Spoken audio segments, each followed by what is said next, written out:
Welcome to It's Been How Long? The podcast about Cherry Hill High School East students from the late 1970s and early 80s. This is Kara Siegel. I'd like to welcome in Bill Kovnat to the It's Been How Long podcast studio as the inaugural teacher episode. Hey, Bill, how are you? All right. How are you? I'm good. Thank It's you really good for, to see you. yeah, thank you for agreeing to be on the podcast today. Oh, absolutely. As a retired guy, I finally have time to live a life. Excellent, It's excellent. it's pretty cool. That's great. So, where are you now and what keeps you busy? Where am I now and what keeps me busy? Right now, I'm living in Cherry Hill because I love Cherry Hill so much because of you guys back in the day. I Okay. decided to stay in Cherry Hill. When I got married in 1987, we decided to live in Cherry Hill, and that's when I had my business. I still have my business, and I had my business in Cherry Hill, and it was pretty cool because I felt comfortable knowing the teachers, knowing administrators. So if I had an issue, I could give them a call and say, "Hey, Mr. Gallagher, what's the deal?" Yeah. Terranova, yo, Mr. T, what's going on? Come on, Len, let's talk about my daughter, that kind of thing. And it worked. It worked. So for 8 years, I had little Kovnats running around Cherry Hill East, and it was fun. It's fun. It's like every day I've been doing this has been teaching was really, really fun for me for the 34 years that I did it. Okay. So 34. What's keeping you busy now? Well, I got a little grandson. My daughter Elena had a baby, and he's 2 years old, and he's a dynamo. He's truly a terrible twos. He's all over the place, and I'm not on the committee, as you can imagine, with my daughter. You have children too, Kara? Yeah. Or Four. how old? How four kids? Yeah. How old's your oldest? 33. 33. So we could agree we're not on the committee to make decisions. So Correct. she's having another baby January 20th. Mm, Mazel So it's tov. very cool. Yeah, Yeah. Muzzle Tov. It's very Yeah. cool. Yeah, we're very excited. It's going to be awesome. So that means we'll have two little kitties. Are you a grandmother yet? Not that we know of. Ah, I Uh, understand that. yeah. I get it. There we go. So, what do you do for fun? I mean, obviously, taking care of your grandson is fun, but what do you do, Well, a few things. First of all, still doing a lot of weddings. We're still doing bar mitzvahs and bat mitzvahs. We're doing portraits. The studio is still relatively busy ish. I don't want to be as busy as I was back in the day. There was a time there when I don't know if you know my history. I taught at Beck from 75 to 79, 78. I taught at Beck teaching art. And then they wanted me to start the photography program at East. So I started teaching there from 78 to 83. And that's when I really got to know a lot of you guys in the class of 80. And I got to know a lot of you guys in the class of 80 because I had you in middle school at Beck. right? So for me to go to East to be with you guys, my discipline problem was never an issue. The kids were great. I had great relationships with them. But in 1983, being a young guy, I was 30 years old, and it was a rough year. 1983 was a very rough year. My mother passed away. I'm sorry. My yeah, it's brutal. It's inevitable, I guess, in life. My long-term girlfriend and we broke up after 6 years, and I lost my teaching job at Cherry Hill East. Oh, why was So that? in 1983, I was RIFT, reduction in force, is what they Oh, called it. So being a young guy, even though I had 8 years in the district, I was basically cut. They had to cut teachers, and being the youngest teacher in the district at that time, of 30 years old, I got zapped. Best thing that ever happened to me. But at the time, I was upset, as you can imagine. Best thing. So for 14 years, from 83 to where was it, 83 to 97, I got married. I had 2 kids. We traveled all over the place with the kids. It was just phenomenal. And I started the business. So the business was doing really well. And that's another conversation, the business, which was really amazing, because all these connections that I made with you guys continued when I would see you at weddings and bar mitzvahs and family portraits, and it was just amazing. And that's how I kept in touch with guys like Jeff Lyons, and also Eddie Denkin, and many other people. Also, Facebook has allowed us all to remain in touch also, which is really cool. It's fun seeing the generations of students that I taught over these years and watching who they are, where they are, what they're doing, and that kind of stuff. It's really, really incredible. But the cool thing is I remember when I was bumped out of teaching, I was at a low point in my life in 1983. I had a little apartment in Haddonfield, and I'm sitting there watching my TV, which was a little tiny TV on top of cinder blocks. I was a teacher. I was making bupkis. I wasn't making any money. I think my last salary was $18,500 a year. All right. Bupkis. And I'm living alone because she left. And I'm laying there and I'm looking at my TV like this, and I'm going, I have nowhere else to go but up. This is like awesome. And all of a sudden I got recharged. And here's the really cool part about Eddie Denkin. I went down to visit Eddie's father at the photo lab. Eddie's father's business partner, Zamsky, I think his name was. This guy was a lunatic, but he was very smart lunatic. And he turned me on to Cherry Hill Studios. Cherry Hill Studios then hired me part-time to photograph events. And that's where it went from there, Cherry Hill Studios. Then I started my own studio with Bill Krasin, and it just zoomed from there. It was really, really fun. That's It was great. very cool. Yeah, So one of those rare. where did you grow up? I grew up in Northeast Philadelphia. I went Okay. to Northeast High School, where what was I? One of 1,500 students in my senior class. Oh, wow. So when I got the job at Cherry Hill and they were telling me that this school is really huge, I'm going, no, it's not. You don't know what huge is. Yeah. So what kind of activities did you do back in high school?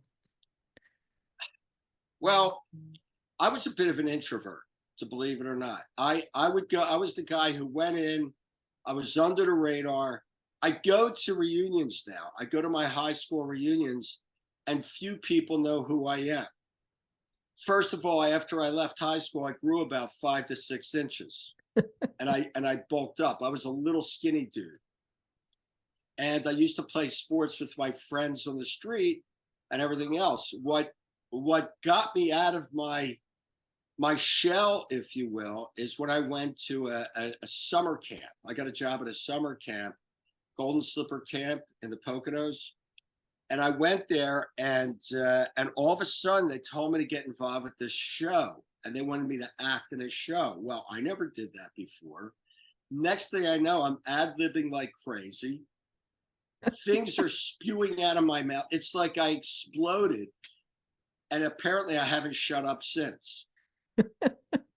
So that's really what happened. It was very cool. It just brought something out of me that I never knew I had. And I always tell my students, I say, the high school is just a temporary thing, man. You're going to get out of here, and then you're going to explore life. You're going to see what's going on. And it's sort of sad if some people's only happiness or memories is specifically high school, and that's where they did their triumph. Yeah. You know what I mean? That's where they made it as a human being. And after that, it's like, now I'm dumping trash cans or sweeping. I don't know. Yeah. But So what did you want to be when you grew up? I had no idea. I was a ditzy kid. All I wanted to do was play sports with my friends, play board games. Just be out on the street riding bikes and And that kind of stuff. after high school, what did you do? All right. Then I went to after high school. I went to during Woodstock, I was traveling around the country in a Rambler station wagon.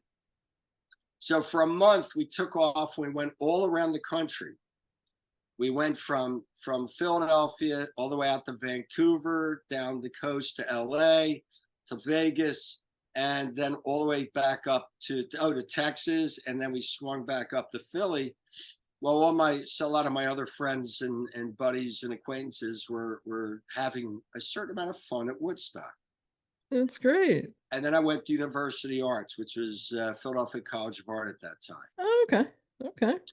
The When did cool you? thing, Oh, sorry. Go ahead. the No, cool thing is I had to pick a major, and the major that I selected was graphic design. And like I would tell my students, the reason why I chose graphic design is because I didn't think I could get a job as a photographer and make a living at it. Go wow. figure. Yeah. So when and why did you move to the Cherry Hill area? In my final year at the camp in 1970, the summer of 1975, first of all, I went through 4 years at UArts, got into Grand Graphic Design, decided after being at this camp, I really enjoyed kids. I really enjoyed the connections. I felt like I was doing something of value. And it was just a great feeling. I never had that feeling before. It was very cool. So I decided I wanted to teach. And after being in the city for so many years, I decided to go to Kutztown University for 2 years to get certified. I got certified at Kutztown. I went to camp that summer, and I happened to mention to my director at camp, I said, Dave Werther at that time, I said, Dave, I'm certified. I got everything lined up. I don't know where I'm going to get a job. I keep applying and no one gets back to me. He says, call this guy, Reds Jordan at Cherry Hill West. I called this guy, Reds Jordan at Cherry Hill West, told him I'm working for Dave Werther. He said, really? How soon can you be here? Hmm. And from the Poconos, I got my car, drove down there. He had me fill out an application. Next thing I know, within a day or so, I'm having an interview with Helene Sakah, Tony Cost, Len Terranova. And this is the first time I met everybody. Wow. And Yvonne Bieberbach. I'm sitting there in this interview. I have this box, which is my portfolio. They never saw this thing before. And I pulled out all my stuff, my students' teaching stuff and all this. It was very cool. And they just went bananas. I mean, I sold them right off the bat. It was the best interview I ever had. Well, actually, second best interview. Anyway, so they hired me almost on the spot, but they didn't have a position at East. So I had to go to Beck and do the interview at Beck. But by that time, they were getting the paperwork together. So my one and done interview at a school district, and I got the job. It was very cool. And so what did you teach at Beck? Art. Art. I taught art to eighth and ninth graders, seventh and eighth graders. And that's when I met Denkin, and we started the Eddie Denkin, and we started the Beck Hockey League. I met John Scarinci, who I'm still friends with today. We get together often, and we go out, we photograph together, we walk. He's also retired. And it was just like my first year of teaching was probably the highlight of my life. It was phenomenal.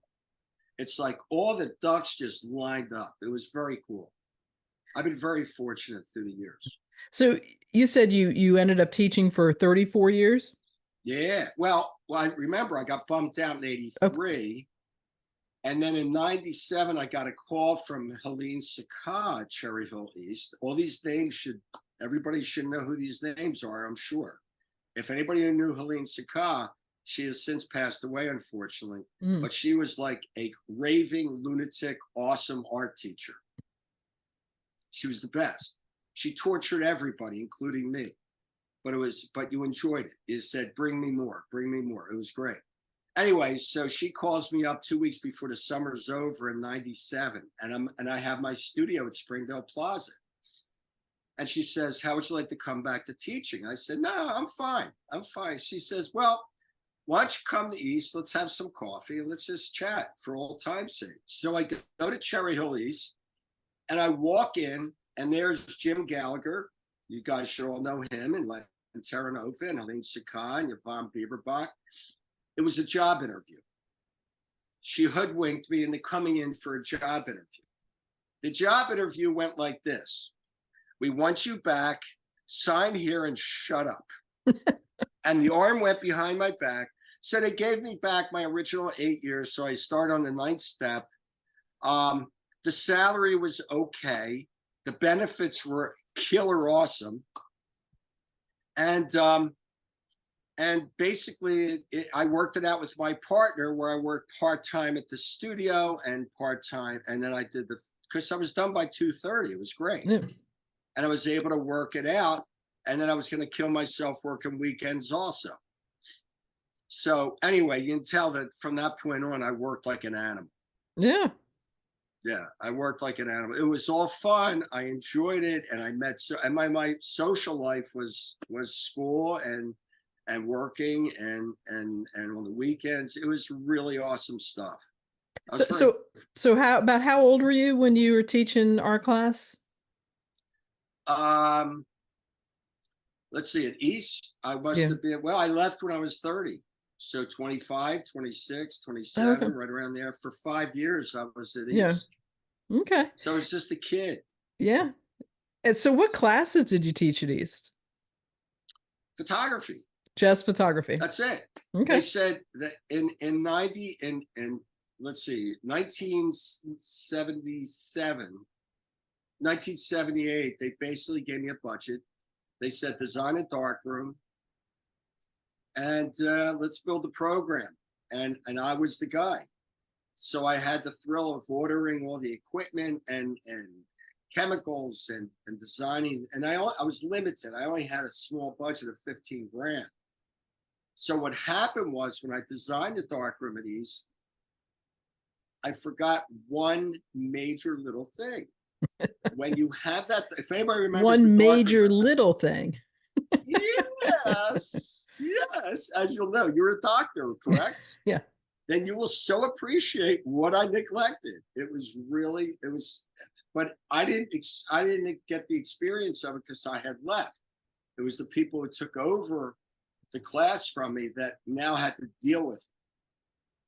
So when I designed the darkroom, it was a long, narrow room. It had 9 enlargers, 2 big sinks, and I forgot to put an exhaust system in there. Whoops. Oops. Oops. Yes. So to make a long story short, I think 5 years later, a couple teachers that took over for me, they got really sick from inhaling the fumes over the time time period. One had to retire on disability. I mean, it was brutal. Somehow I survived for 5 years. Yeah. But anyway, because of all that, they closed down the darkroom and built another one. They built another one around the corner in FO 74, 76. So they built another one with 22 enlargers, a big, massive, like $30,000 exhaust system over the chemicals, top of the line stuff. So when I came back in 97 to start teaching, oh my God, it's like I walked into a paradise. It was like a Shangri-La. And then from there, I was able to really build it up because I snagged a room right next door to FO 74. I got FO 72, and I turned that into a studio where we're able to photograph fashion photography, product photography. I had these incredible grants from the Perkins grant of like $40,000, and they said, spend the money. I can spend somebody else's 40 grand. And then I had another 20 grand. It was like, and that's the reason why I stayed so long, is because all this stuff kept coming in to improve the program, and it was all on me. And it was, what a thrill. Yeah. What a thrill to be able to create something like that for these kids. It was really, really awesome. And they really appreciated it. And they used to bring people in the school and tour around the building and say, let me show you our photo program, blah, blah. And then they would come in and I'd goof at their heads and just have a good time with it. It was great. So did you staff any clubs or anything at Yeah, East? yeah, I did the photo club. I know Mhm. it's a stretch. Yeah.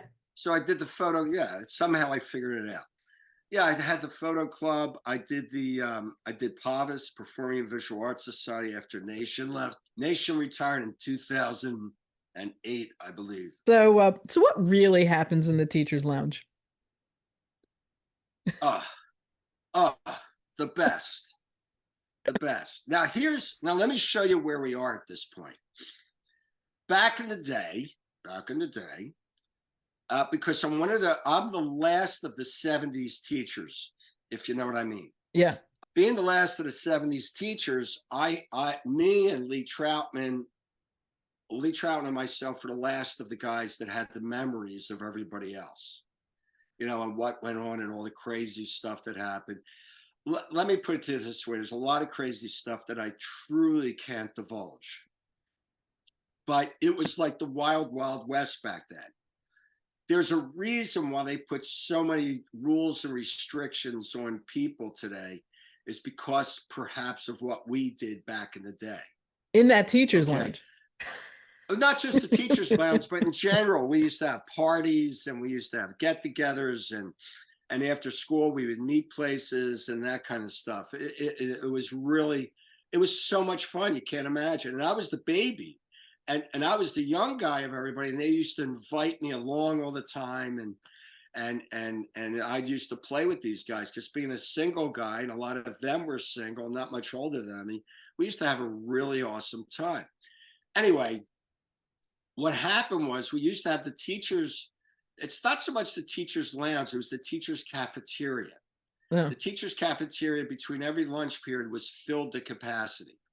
You would come in, you would get your seat with the people you ate lunch with almost every day, and the jokes would fly, and the stories would go. And if you had an issue with a student, you could talk to a teacher who has the student and could give you some suggestions. If you had another art teacher, I could talk to them at another table and say, listen, what's your feelings about this? It was really an opportunity for us to really put our heads together and relax and unwind and decompress for the 45 minutes or whatever that was that we had lunch. It was great. Now, let's go ahead many years in the future. Now, what happened, I think in 2011 or 12 or something like that, we started doing the block scheduling. Block scheduling was 3 classes, an hour each in the morning, 3 classes, an hour each in the afternoon, with an hour for lunch. And they were giving us duties during the hour for lunch. So it's like we had a half hour for lunch. We never saw each other, Karen. Mm. It was brutal. So we never got to know other staff members. They wouldn't have time to meet anywhere. The cafeteria, the teacher's cafeteria, dried up. Mm. Nobody was there. It wasn't even used for a cafeteria anymore for anybody, except to sit there for subs and sit there and do whatever, crossword puzzles, work on their phone, whatever. Okay. Anyway, so what I did was is I ate lunch in my room, and I made my room a safe haven for the kids at risk, if you will, kids who were going through trans, they, them, gays, people who were just confused, people that were just, kids that were very, very nerdy, and they just Hmm. needed a place where they could go and feel safe. So I had as many as 50 kids in my area where they would feel safe. They would sit and eat lunch, and we would chat and talk. And it was really cool because I really got into their heads to see who they are and what they're all about. Because most of the time, we as adults have no idea what's in their head. And they're upset because adults usually don't take the time to figure out what's in their head, because they don't know how to communicate with them, and they don't know how to communicate with us. Right. So it's a real issue. So I was feeling like, not all the time, I mean, there's a lot of kids forget it no matter what. You can't talk to them because they just close up. But I was just entertained and excited and thrilled by the fact of what they were revealing to me, and what they would go through in everyday life, good, bad, and ugly. Yeah. It was very cool, very eye-opening, actually, Yeah. All especially right. since we Oh. didn't go through that experience with you guys. So what was a lesson that you crafted for a class that was really successful? Well, I think the lessons I was able to do when I came back to teaching after being away for those all those years, I had a much more I had much more freedom of movement with what I was able to do. Because if you remember, I was right near a courtyard, right outside a courtyard where the 3D art room was and everything. Hmm. And so what I did was in spring, I would get cheerleaders, girls who dance for Jazz Unlimited, guys who were in sports, whatever, and I would recruit these people, and we'd go out into the courtyard. I would have kids bring in about 200 pounds of flour, FLOUR, and we'd set the camera up with high speed flashes on either side. And by doing that, um, I'll have to send you some of these pictures. It's amazing. So we get these kids jumping, flour thrown on them, and you get the shot of them swirling with this flour going all over the place. And because we're using high speed flashes, we were able to stop the action and make the background go dark. And I would be able to do it in such a way that every kid in my class had an opportunity to take 6 or 7 shots. Then I would take those images, download them on Google Drive. The kids would go through it, get the images that they themselves took, because we'd take a picture of them first, so they knew Yeah. that them, and then the pic. Anyway, so they would get their pictures, enhance them, and then use that as part of their portfolio for the class. That's awesome. So that to me was cool. And then I had another one where in the studio during wintertime, that we would do the splash unit, where the kids would take water and spin the cups. Yeah. And same theory with flashes, they would go high speed flashes, take the picture and freeze it in action. So you get all these frozen things going on in mid-flight. Like, it was very sculptural. That's So cool. those are the things that I was really thrilled with, and the kids would go insane over it. That's great. And then about 3,000 other ones. I just had so much fun. So what was a lesson that you tried, but it failed miserably? Oh, really, failing, I hate to say this, but failing depends on how well you motivate the kids. A super motivated kid can literally turn, the way my metaphor is, if you're motivated and you get it, you should be able to make a blade of grass look sexy. Okay. You know what I mean? Yeah. You should be able to take something as simple as this and be able to photograph it in such a way that it's going to look, oh my God, that looks so awesome. And that's one of the things that I always pride myself on teaching them, to make them aware of how to see, so they can visually see all the different ways of photographing something as simple as a pair of glasses. Yeah. Different angles, different perspectives, and those kind of things. Just by the way, natural framing like that. Yeah. You know what I mean? So there's all kinds of things, perspective, the way you go like this, and big to small. It was so much fun. So were any of them successful and failures? Of course. I always had a kid who just said, nah, I don't want to work in your class. It's photo. Yeah. So I say, fine, you're failing. It's okay. It works for me. I'm Yeah. good. You'll Yeah. fail photo. Then I emailed the parents and I said, just want you to know, Junior's failing photo. Are you proud? Yeah. And they either drop the class or they move on or something, and they get motivated.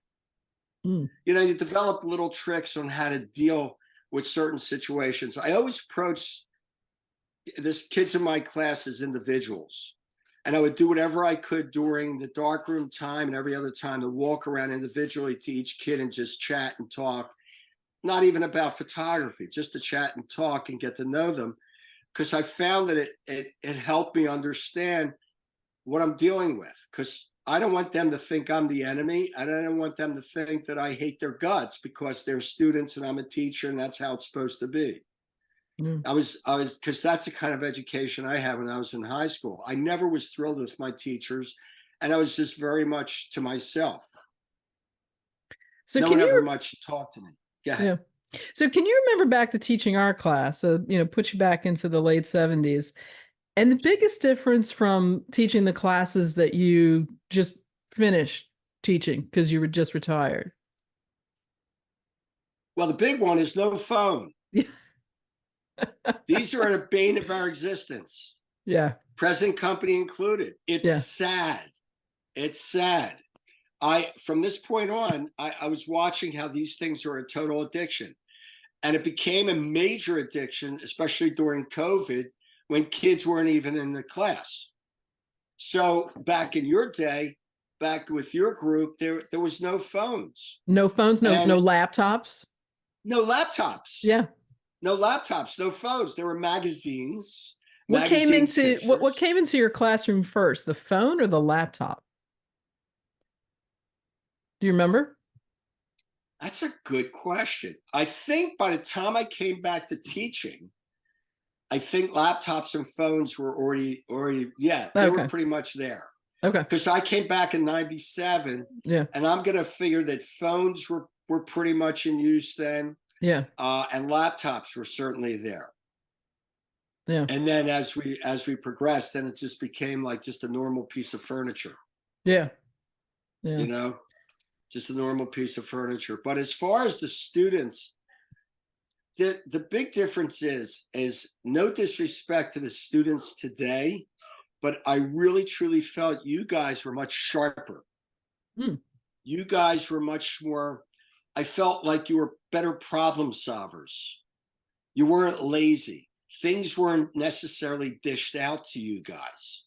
You know what I mean? You would get a problem and you would figure it out one way or the other because you wanted to. Now, that doesn't mean that the kids today don't want to do that also, but I find that not as many want to. They want me to give them everything. Like, you have children, you get it. Sometimes they say, just give me the answers and shut up. Right? Hmm. Right. And a lot of times, you give them the information, you're hoping they're going to do well on the test, but they didn't pay attention because they were doing this, because they think they can multitask. Yeah. And they can't. I Yeah. can't. They Right. can't. So, but that's what I find. Here's the other thing that I found really fun, the difference between your era and their era. Do you remember back in your era, you guys, there were a lot of people in your class that would get voted best dressed. Remember that? Yeah. And there you always had those people that wear awesome shoes and outfits and dresses, and guys would come in wearing designer shirts. Do you remember that? I remember that really clearly because there was this one kid, Diamond. I can't remember his first name. I know I did his sister's wedding many, many, many, many years ago, and that's when I saw him the last. But there was this one kid, Diamond, who used to walk up the hallway by my room. The kid was dressed unbelievable. I mean, he just had beautiful leather shoes on. His pants were nicely cut. Beautiful. And there were a lot of kids that were walking, they were competing. You would get bullied sometimes for not wearing an Izod shirt or something like that. I don't know if you recall that. And I found that interesting. Now the kids are literally rolling out of their bed in their pajamas and coming to school with their slippers on and their flip flops on. They're wearing these hoodies that look like they've been wearing them for 20 years, and they're all like worn out and so forth. I mean, Mickey Mouse is worn out already from constant wearing. So that's one of the big difference that I noticed also. Yeah. And that to me was very striking between the two. Because remember, I missed 14 years. So in that 14-year period, it wasn't a gradual change. 14 years later, it was all of a sudden, oh my God. Yeah. Wow. And I That's yeah. Yeah. think about that. I was all of a Yeah. sudden in a time machine. And I'm walking around the building 14 years later. I'm looking at all my colleagues, and now they got gray hair and they're really old. And I still felt like I was 30, but I was 45. Yeah. And I'm walking around, and as a 45-year-old guy, which by the way, I do embrace maturity. It's my best friend. And I'm walking around the school my first few days, and I'm going, oh my God, look at how old that guy looks. Rabina, what happened to you? And I'm looking at all the other people who I've known for years, you know? Oh my God. It was really, really bizarre. And then the kids and what the way they were dressing and their conversation and the slang. So I had to get back into it. Yeah. And that to me was fun. It was How like old I were got your kids at that rejuvenated. time? How old were your kids when you went back? Well, one was born in 89, the other one was born in 93. Okay, so they So were they were grade school. middle, they were at Woodcrest. Okay, yeah, yeah. And then one went to Beck and the other one went to Rosa. Okay. But they both came to East. So for 8 years I had little ladies running around. Give me money for lunch, Dad. But my So, one daughter did take my class, so that was fun. mm, so I'm not looking for a name here, but was there a student in all of your years of teaching that stood out to you, in your career? And what was it about that student that, just stood out or you remember? Um, all right. So I go to Cherry Hill East. I'm now in the big school, the big environment. And my dark room isn't finished in FO 64, right next to the cosmetology room, across from the cafeteria. And the dark room isn't finished. It's just wood beams lined up there. And in walks this one student who's a senior at this point. His name is Mark Birnbaum. Mark Birnbaum comes walking in. He's the staff photographer for the yearbook and for the newspaper, I guess. And he introduces himself. Hi, I'm Mark Birnbaum. I'm the photographer. He said to me, Are you the photography teacher? I said, yes, I am. He says, oh, and where's the dark room? He says, you don't see the dark room? So I mockingly took him through. Oh, be careful! The door's going to hit you on the butt. There's no door. And he comes. Oh, you're going to walk on the sink. Watch it. The sink's. And I toyed with this kid for about 20 minutes. He was hysterical. Well, Mark and I have remained in touch ever since. Just Mark Birnbaum was one of the. And then Dan Grossman was another one Mhm. who I just remained in touch. He passed away a few years ago, Oh, unfortunately. He graduated, I think he graduated 80 with you. what was his He name? graduated Dan Grossman. Hmm. Dan Well, Grossman. You did have a big there was class. there was 800 of us, so yeah. Yeah. So, was there any event that stood out to you during your teaching career? I mean, it could have been within the school. I suppose it could have been, globally. Was there just something that, but I think more within the school. Yeah, within the school. I mean, remember, I was there the morning that 9/11 hit. Mm, So, of course, I remember being in the dark room. My radio's on. They're saying planes just flew into the Twin Towers. We're going, and we're all stopping, go, what the hell? yeah, And then they brought TVs out. We were able to watch it in the hallway and stuff to see what was. And then we saw the towers go down. It was very, unnerving for all of us. yeah. Anyway, so what I really got a kick out of, because I never went to my proms when I was in high school. When I was in high school, I never really had the money to go, and I never got lucky enough to get a date to go. So I had a group of 10 losers, and we used to go down to Atlantic City, rent a flop house, and have the best time. Sit on the beach with everybody else who also had bad dates and left them and then came down the shore to join us after they spent their money. And I never went to my prom. So for me to go to your prom, like I never missed a prom when I was teaching because I would enjoy it. I loved seeing you guys dressed up. It was just really, it was nice to see the transition from being these slobs to being like, oh my God, who are you? You know what I Yeah, mean? yeah, I just found that very, very enlightening just to yeah. see that. It was really cool just to see the transition. So, what's an interesting life lesson that you learned from a student? An interesting life lesson. Well, here's a cool lesson that I learned. And I said this to my principal, the new principal Dennis Perry at Cherry Hill East. I just said this to him, and then he repeated something similar to this at the next faculty meeting, which I guess I should be impressed with. But I remember on a Friday afternoon, like 2 o'clock or 2:15, a group of 4 or 5 students left my class never to return. Well, that's not good. All right, that's not good. That's not appropriate. That's disrespectful. It's really not a good thing. They left FO64, the photo room, and they just left the building, gone, not even waving goodbye. Very bad. The whole weekend, I could not enjoy myself because I kept thinking about that. It was on my mind the whole weekend, and it really pissed me off that they did that to me. Mm-hmm. I took it very personal. Monday morning, I searched out the kids, had my discussion, okay? They never did it again. And then I realized that I killed the whole weekend and let these guys have the power to ruin my weekend when it didn't have to happen.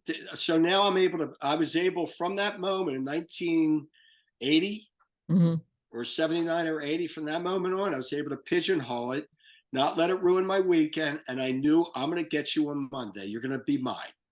I'm going to own you. And then I would come back, and then I would take care of it and take care of the situation and what they did and that kind of stuff. And they were fine once we had the discussion. But it just really hurt me that I assigned them that power. So Yeah. that was a real good takeaway. The other thing that I learned from John Scarinci, which was really cool, is there's 3 things you need to be a really effective teacher. Number one, you have to understand thoroughly your subject. So you got to know your stuff with your subject. Number 2, you have to be able to communicate that information, okay, really well to keep the kids motivated and moving. And number 3, you have to create relationships with people. So if you don't create relationships with them, or you don't know your information, or you don't know how to communicate this stuff, you're screwed. You know, you're not able to be an effective teacher or communicator in any way. And I'm sure you experienced that in your profession, and most people should experience it in their own professions. And that, to me, was a real good takeaway in 1975, my first year of teaching. Oh, that's great. So I had a lot of really good things going on my first year. So what was a teaching point that you wanted every student to learn, or the one thing you wanted every student to walk away from your class knowing? I think my big takeaway is I'm teaching photography. It's photo. It's fun. It's a life skill. You'll be able to photograph your family, your friends. You'll be able to photograph your travels. You'll be able to photograph the birth of your first child. You'll be able to photograph all these really amazing images. And wouldn't it be cool to be able to do it in such a way that when people look at them, they go, ooh, that looks great. Ooh, how'd you do that? And how you did it was by learning certain skills of how to utilize your camera in a creative way. And most important, have one hell of a good time doing it. I really wanted them to have fun. Just enjoy it, man. Be free. Have a great time doing this. This isn't rocket science. You know, we're not trying to give you a shot to the brain to cure your headache. You know, this is photography. Just sit back and enjoy it and get engaged, and you'll walk out of here with some skills, man, and you'll enjoy it. And then you'll be able to share it. So I think I know the answer to this question, but I'll ask it. If you had to do it all over again, would you still be a teacher? Absolutely. Absolutely. It was the best decision I ever made in my life. It was the most perfect fit for who I am as a person. And it just made me feel very fortunate that I was able to do something worthwhile, or felt like I was doing something worthwhile in this crazy world of ours, and not just taking photographs and not just doing any other profession. And it also made me feel like I was prepared more for parenthood. Mm. Because most people are not really prepared for parenthood. All of a sudden, you graduate high school, you graduate college, you're an accountant, you're working somewhere, whatever that job may be, a lawyer, doctor, whatever it may be, and next thing you know, you have a kid, and it's like, ooh, I haven't talked to a kid since I was a kid. You know what I mean? So, but here's one of the other things that was really cool. I realized that I was a much better parent before I had children. Mull on that one for a while. All I can tell you is, like most of us, and I'm sure you felt this too, especially with your group of four, there are times where I really felt like I sucked as a parent. Just Mm. terrible. Just terrible. Like made wrong decisions. Like, I can't believe I just said that or I did that. But when you don't have kids, I've made every right decision for you. I can tell you what you're doing wrong. It's your fault if the kid's crying in the supermarket. Yeah. Oh, yeah. Yeah. You're a bad parent. It's so funny when that strikes you. In fact, I found that most teachers improved once they became parents themselves, because all of a sudden they didn't want to give as much homework. Because now they're dealing with this homework stuff themselves, and they're going, oh my God, this sucks, doing all this homework. What was I, crazy? Because Yeah. it takes away family time. It takes away time you could be playing with each other. You could be playing games or doing something or cooking together or some kind of really cool thing. Because doing homework together is not what I would call family time. No. That's Yeah. grueling. Yeah. Especially when you're a photo teacher. My daughter wants me to help her with her advanced calculus. Who am I? Are you kidding me? All Can't do it. right. So any parting shots, anything you want to say to someone who might be listening out there? Well, to the class of 1980, you guys were awesome, very memorable. I certainly remember so many of you. Every so often, I have all the yearbooks of every year that I taught. So every so often, I go through the class of 80, 81, 82, and 83. And they were the big ones. Now, 81, I was the class advisor, senior class advisor. And 81 is where the graduation was off the rails, if you remember. They were drinking at graduation. They had balloons and beach balls going. So the next year, because of how horrific it was, all the teachers were sitting with the students during graduation to help contain them. Ah, But 80, you still had a dignified graduation. You guys were just awesome. It was very memorable because I remembered so many of you from Beck.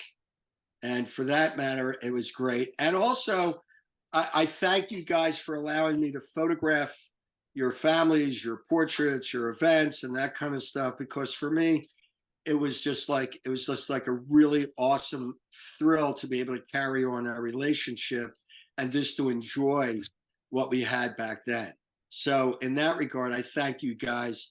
I thank you all so much. It was the best years of my life, and I'm sure your life too. Otherwise, you wouldn't be watching this. You know, just to bring back some great memories. And yeah. Kara, thank you so much for allowing me to do this. I really appreciate it. And I'll introduce you to a lot more of our teacher friends that were back there, and we'll see how this goes. Ah, I appreciate that. Well, thank you so much for doing this, Belle. This has been fantastic. And I hope we are able to stay in touch and that you have a wonderful holiday season and New Year. Please do. Anybody who And wants to reach out to me on Facebook and you want to meet for coffee, I'm always available. Finally, I have time on my plate to do all this stuff. I'm so jazzed. that's great. Anyway, guys, thank you so much. Thank you again, Karen. All right. Well, enjoy retirement. Take care. Thanks for joining me on It's Been How Long? The podcast about Cherry Hill High School East students from the late 1970s and the early 80s. A shout out to my cousin Brad Corbett, whose podcast We Weren't Friends in High School inspired me to do this podcast and whose advice and encouragement have been so helpful. Thanks also to my husband, Randy Cockdale, who read all the fine print on the podcast hosting website so I wouldn't have to. And thanks to Jeff Lyons, content consultant and guinea pig, and to Deborah Smead, also content consultant. And thank you to all our classmates who are listening in. See you next week.